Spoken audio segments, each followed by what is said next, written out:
Welcome back to the Rooted Soul podcast series. This is season 1. We're still in episode 10, The Wheel of Fortune.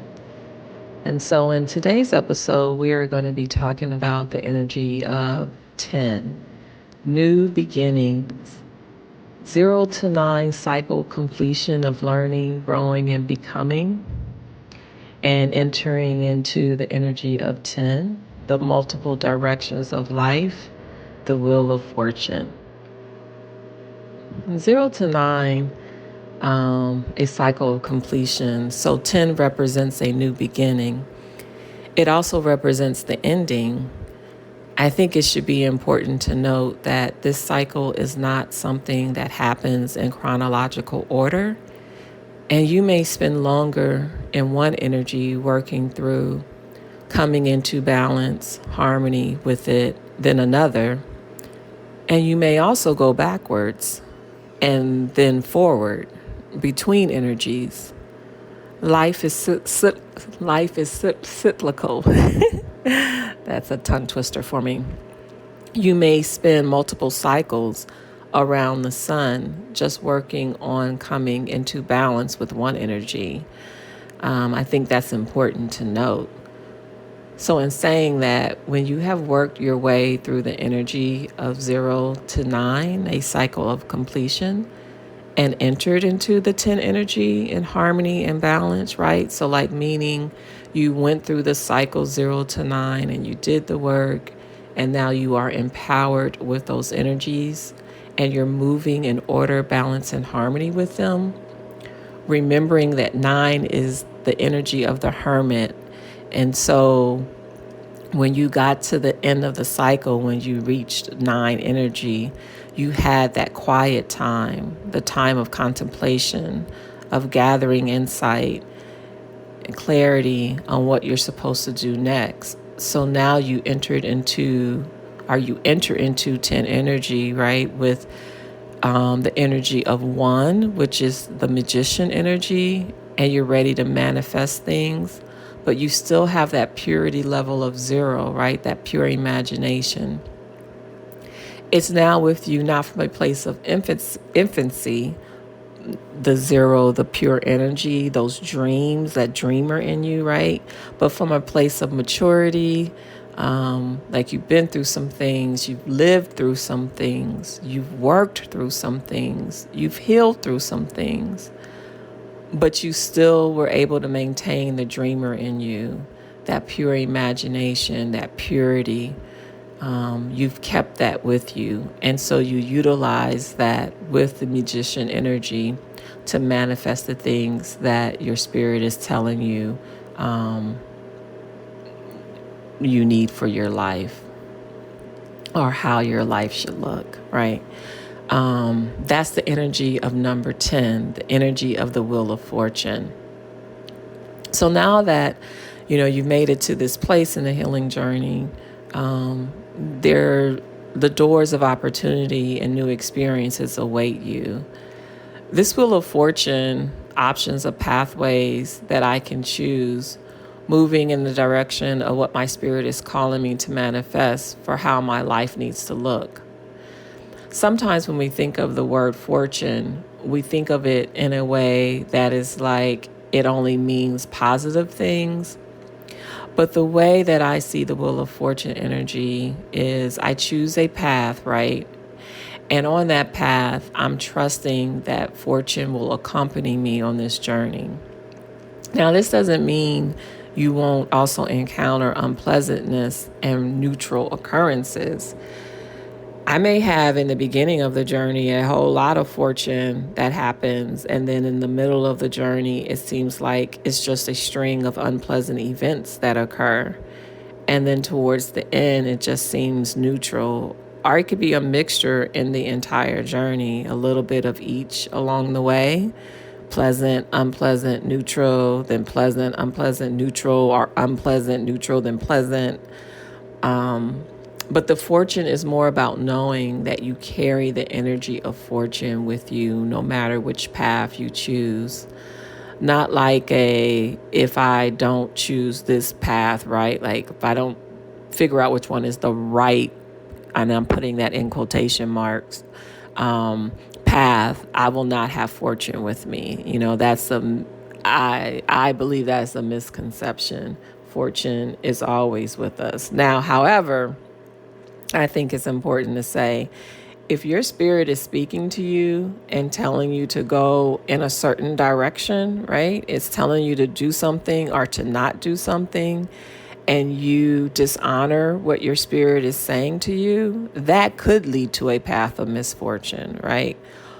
But the unconditional and purity or highest form of love, that universal consciousness, source, creator, God, whichever word that you use to name that power of our energy entity, right? Divine entity. Because of that love, that misfortune can also still provide learning, growth, and healing opportunities if you're open to it. A path that is in opposition of what my spirit is saying to me is not the end all. Our spirit is always, in all ways, speaking to us, calling us to remember to find our way back, right? So we can always pivot and change directions. We can then move in the path where the energy of fortune accompanies us, because I'm moving in the path that is aligned with what my spirit is calling me to. Every path is going to have learning opportunities, growth, and new experiences. Opportunities are going to come with positives, negatives, and neutrals. That is the chemical makeup of this earth and part of us having a human experience. So now we're going to talk a little bit about the characteristics of this energy, of the energy of the Wheel of Fortune, the energy of number 10. Some characteristics are alignment. Things just come into a line for you. When you are making choices and decisions over your life, like things just fall into line for you. You find blessings follow you. Fortune, right? This fortune follows you. Opportunities and new experiences. Like there always seems to be a wealth of this in your journey. Now, some blockage would be the opposite of fortune, which would be misfortune, series of unfortunate events, right? A misfortune events. And I don't mean in the way that we were just talking about, how life is going to always have a series of pleasant, unpleasant, and neutral. More so of like where you can feel it in your spirit, or you feel numb in your spirit. The series of events, like there is something in you that's telling you, I'm not supposed to be here. This isn't what I was supposed to be doing in the first place. That's the kind of misfortune that I'm talking about. Spirit has a way of, when we dishonor or go in opposition of what our spirit is telling us to do, and then a misfortune happens, our spirit has a way of whispering to us in a loving way that this is happening because you're in a place where you're not supposed to be, or you're not in a place where you are supposed to be. And so I mean it more in that way. And so because of that, it seems like there's lack of opportunities. It just feels like there's stagnation and stallment in your life. So these are some of the blockages if this energy is blocked. So the correspondence for the energy of 10, the Wheel of Fortune, the element is fire. And as we know, fire represents rebirth, right? Refining something to purity, transformation.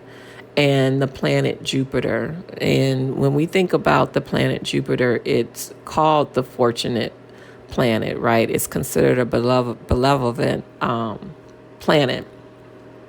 And so these are the correspondence. And also when I think about Jupiter, I think about, Jupiter is the ruling planet for Sagittarius. And we know that the Sagittarius energy is a one of wisdom, right? Of balance and balance, temperance. Like that's the energy that you're coming into or learning how to be in with Sagittarius.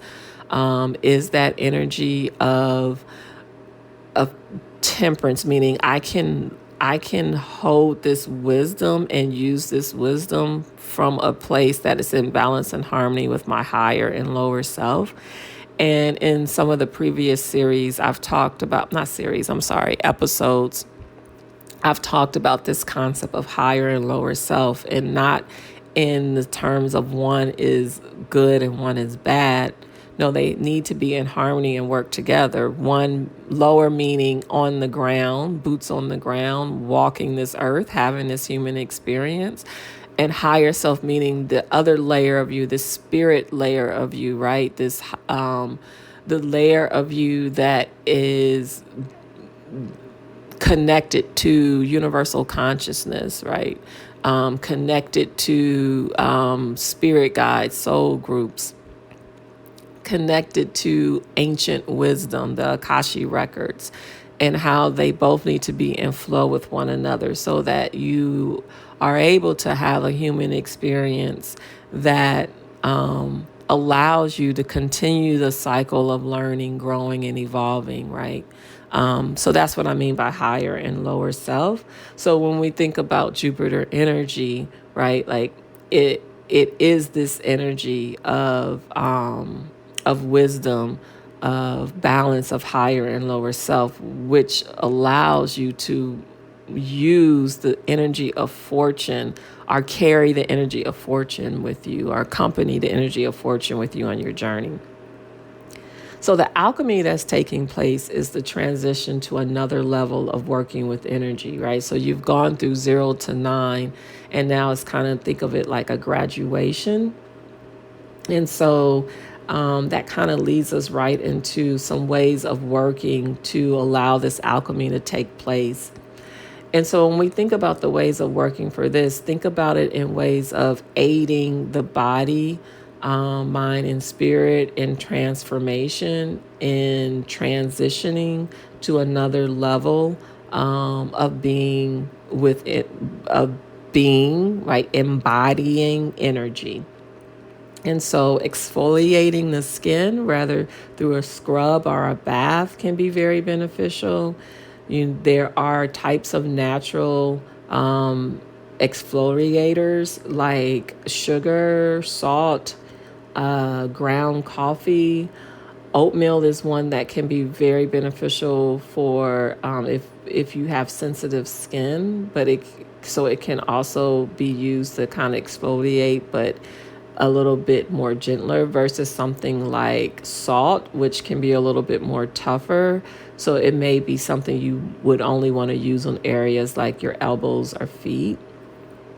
I want to say in any of these, if you have a skin condition or any history of physical ailments, to please speak with a dermatologist or your primary care or a professional to get guidance for this. So I want to make sure I added that disclaimer. Some other things that can be beneficial in aiding the body in exfoliating is yogurt. It helps in dissolving dead skin cells. Even if you are plant-based, there are plant-based yogurts that you can find at really I think you can find them at any place that sells yogurt. Papaya contains an enzyme that helps to break down keratin in dead skin cells. And then honey. And honey is good for promoting healing and hydration. Some other ways in supporting the body's detox.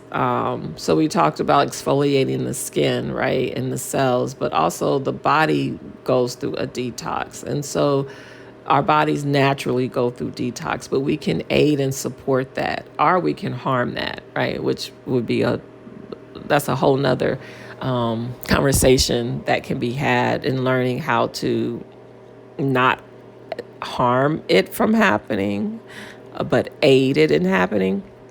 But some ways that we can aid it, for liver support, we could utilize herbs like milk thistle, which is a antioxidant and anti-inflammatory compound that helps protect liver cells and may also promote its regeneration. And you can find this in capsule form. Another one is dandelion root, which is a bitter herb that stimulates bile production in the liver, which helps carry waste and break down fats. And it can be consumed as a tea or supplement.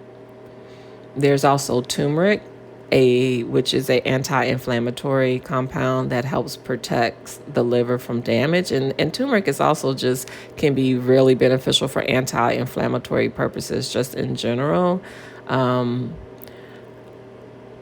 Some people also have used turmeric as an anti-inflammative pill, like if you are experiencing pain or if you struggle with inflammation. So it can be taken as food or as a supplement.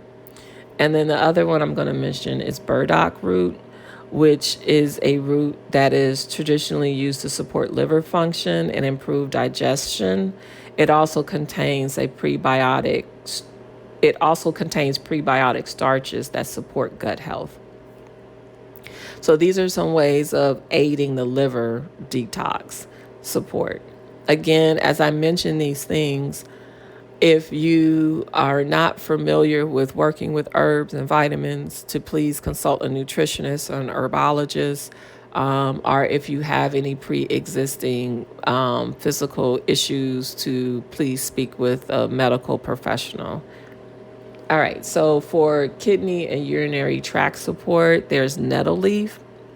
Nettle leaf is a mild diuretic, which means it increases urine production, helping the kidneys flush out waste. So it is a nutritious spring tonic rich in minerals.